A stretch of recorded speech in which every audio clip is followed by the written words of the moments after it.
Assalamualaikum warahmatullahi wabarakatuh. Kembali lagi bersama saya Bunda Siti di channel YouTube-nya Siti Allshop Bandung, si ngomong motivasi yang membahas tentang bisnis dan motivasi. Nah, di video kali ini Bunda Siti akan membahas tentang closing.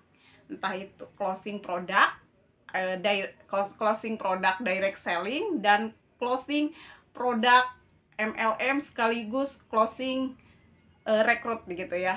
Nah, perbedaan untuk closing di direct selling itu kita sama-sama butuh ya. Jadi mereka butuh produk kita. Setelah kita posting, misalkan promosinya hanya dengan posting saja, misal posting saja di status WA atau di Instagram atau di Facebook, orang itu butuh langsung beli.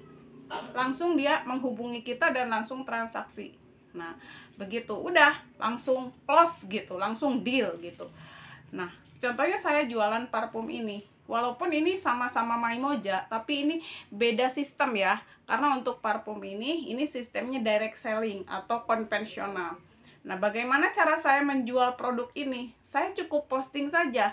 Posting di platform-platform seperti di Facebook begitu ya, atau juga di Instagram atau di Shopee seperti itu ya, atau juga di kontak WA. Setelah saya posting, karena orang itu butuh melihat produk kita, langsung beli gitu. Bun, itu ada yang wangi vanila enggak? Misalkan gitu. Bun, itu ada yang wangi aqua enggak? Ternyata di kita ada. Oh ya udah Bun, saya minta satu dikirim ya, atau misalkan minta dua atau minta tiga itu dikirim. Nah, itu dengan mudahnya mereka langsung transfer. Sudah, setelah transfer sampai dikirim udah nggak ada masalah. Nah, cuma di situ stop, sampai di situ udah selesai deal gitu ya. Jadi tanpa resiko. Tapi kalau untuk yang di MLM sendiri itu untuk menjual produk ataupun juga untuk merekrut member, closing merekrut member itu tidak semudah itu begitu ya. Jadi lebih rumit lagi. Ini bisa 3 kali lebih rumit, bahkan 4 kali lebih rumit begitu ya. Karena apa? Untuk pengenalan produk juga kita harus menjelaskan kualitas dari produknya seperti apa begitu ya, fungsinya seperti apa, dan kelebihannya seperti apa, harus lebih jelas. Dan kita pun juga harus membangun chemistry dengan si calon customer. Kalau misalkan kita mau menawarkan dulu produk, kita membangun dulu chemistry. Jadi chemistry supaya si calon customer itu percaya dengan kita begitu. Apalagi dengan kita juga selain menjual produknya, kita juga ingin menarik orang itu untuk bisa join dengan kita. Itu tidak semudah itu begitu ya. Jadi ini sebenarnya untuk video ini kesinambungan dari video yang sebelumnya ya, yaitu tentang penolakan begitu. Nah, tapi kenapa untuk cara rekrut dan jual di MLM lebih sulit? Yaitu dia, makanya untuk cara jual di MLM dan rekrut ya, itu tidak semudah seperti yang direct selling. Makanya ya, untuk di MLM sendiri ini dibutuhkan pengembangan diri begitu. Karena Anda bukan hanya menjual produk, tapi Anda juga menjual diri Anda kepada orang yang calon member kita, agar kita tuh bisa dipercaya gitu ya. Membangun chemistry, bagaimana sikap kita terhadap orang yang mau kita tawarkan supaya orang itu tertarik begitu ya. Nah, itu dia. Jadi untuk menjual produk di MLM dan menjual produk direct selling itu jauh bedanya ya. Jadi tingkat kesulitannya lebih banyak di MLM begitu, dan untuk resiko ditolaknya juga lebih banyak gitu, beda lagi dengan direct selling. Nah, makanya kalau untuk di MLM sendiri, bagaimana kita supaya bisa goal atau bisa closing? Intinya, poin utamanya adalah membangun diri kita. Jadi membangun diri kita, mengembangkan dulu diri kita begitu. Nah, bagaimana orang itu supaya tertarik begitu. Nah, walaupun kita udah bagus penyampaiannya seperti apa ya, tapi karena image-nya MLM itu mungkin ya ada beberapa faktor yang membuat image LME itu tidak disukai begitu ya. Nah, contohnya maaf, saya tidak minat dengan produknya, maaf saya tidak suka, saya tidak bisa menjual produknya, seperti itu ya.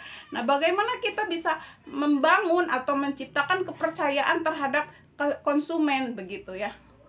Bagaimana kita bisa menarik perhatian dari sikap kita, dari ucapan kita, seperti itu ya. Jadi ada bedanya antara MLM dan direct selling, begitu. Jadi tingkat kesulitannya lebih banyak. Nah, untuk di MLM sendiri, kalau misalkan gagal, misalkan ternyata gagal ya, kita sudah berusaha semaksimal mungkin tapi gagal, ya sudah. Kalau memang sudah, asalkan kita sudah maksimal, sikap kita sudah baik ya, begitu. Nah, nanti misalkan respon customer itu seperti apa, ya kita kembalikan lagi ke customer. Jadi kita jangan sampai memaksa, begitu ya. Karena apa? Itu pentingnya pengembangan diri itu ya, seperti itu tadi. Jadi jangan sampai kita memaksa dan orang itu akhirnya bukan hanya menolak peluang, tapi mereka kalau merasa dipaksa dengan sikap kita yang kurang baik, kadang bukan hanya menolak peluang, tapi mereka juga bisa menolak diri kita. Nah, biarkan peluang itu ditolak sekarang, siapa tahu besok, lusa, atau mungkin berapa bulan kemudian mereka bisa bergabung dengan kita. Tapi lain halnya kalau mereka sudah menolak diri kita, kita tidak akan punya kesempatan lagi, bahkan silaturahmi kita sampai putus. Nah, jangan sampai seperti itu ya. Karena kenapa? Karena banyak kejadian ya. Karena kan di MLM ini sendiri pun juga kan mungkin faktor dari setiap ini apa yang orang yang masuk MLM ini kan cuma dibutuhkan KTP dan nomor rekening, misalkan cuman itu saja. Jadi tanpa latar pendidikannya juga mau dari SD, SMP, bahkan sampai S2 gitu ya, boleh. Nah, jadi untuk sikapnya itu juga mungkin kan ada yang asal dapat gitu, asal bisa closing, bisa jual gitu, tanpa mereka menghiraukan bagaimana target yang kita rekrut atau target yang kita tawarkan itu merasa ridho atau ikhlas gitu dengan tawaran kita, atau mungkin terpaksa, kadang seperti itu. Nah, makanya untuk di MLM sendiri kita sangat dibutuhkan sekali pengembangan diri. Bagaimana kita cara menawarkannya, bagaimana sikap kita supaya kita diterima gitu ya. Saat ini diterima dulu, diri kita dulu diterima. Jadi membangun dulu chemistry. Masalah peluang, asalkan kita sudah benar-benar menawarkan dengan baik, dengan sikap kita yang baik, itu kembalikan lagi kepada diri yang kita tawarkan. Kalau sekiranya ternyata kita tidak lolos ya closingnya, misalkan nggak sampai closing, ternyata dia banyak yang menolak, ya sudah, nggak apa-apa, kita cari lagi, begitu. Karena untuk di MLM sendiri itu bukan dari kualitas tapi dari kuantitas berapa banyak kita yang sering kita rekrut. Nah, maka disitulah peluang kita untuk mendapatkan, begitu ya. Nah, seperti yang di video sebelumnya, nah seperti Bunda Siti pernah bilang, itu biasanya di 5 kali bahkan sampai 10 kali kita bisa goal.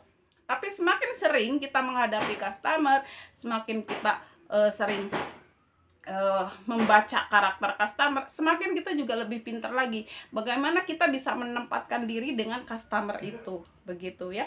Karena setiap customer itu tidak bisa diperlakukan dengan sama gitu. Customer ini harus begini, tapi customer yang ini belum tentu bisa diperlakukan seperti itu. Makanya dibutuhkan pengembangan diri. Pengembangan diri itu dengan cara apa? Dengan cara membaca buku, dengan cara melihat channel-channel lagi, misalnya channel YouTube ya, selain channel YouTube Bunda Siti, mungkin ada lagi channel-channel bisnis yang lain yang lebih baik lagi daripada Bunda Siti ya. Nah, kayak gitu ya, itu lebih bagus lagi. Nah, misalkan membaca audio visual ya, seperti itu ya.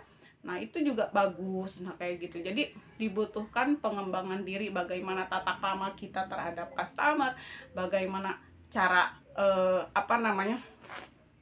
ketika merespon penolakan dari customer, begitu ya. Nah, karena yang Bunda Siti selama beberapa hari ini Bunda Siti ngerekrut, itu kan responnya beda-beda ya. Ada yang oke, ada juga yang menolak. Maaf saya tidak bisa, maaf saya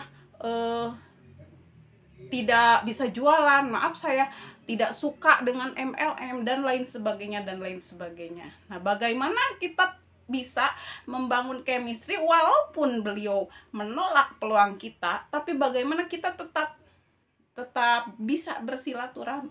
Jadi jangan sampai kita diputus ya. Nah, Bunda tetap pesan jangan sampai kita diputus silaturahmi atau tidak diterima kitanya. Biarkan peluang itu tidak diterima, tapi asal jangankan kita yang tidak diterima.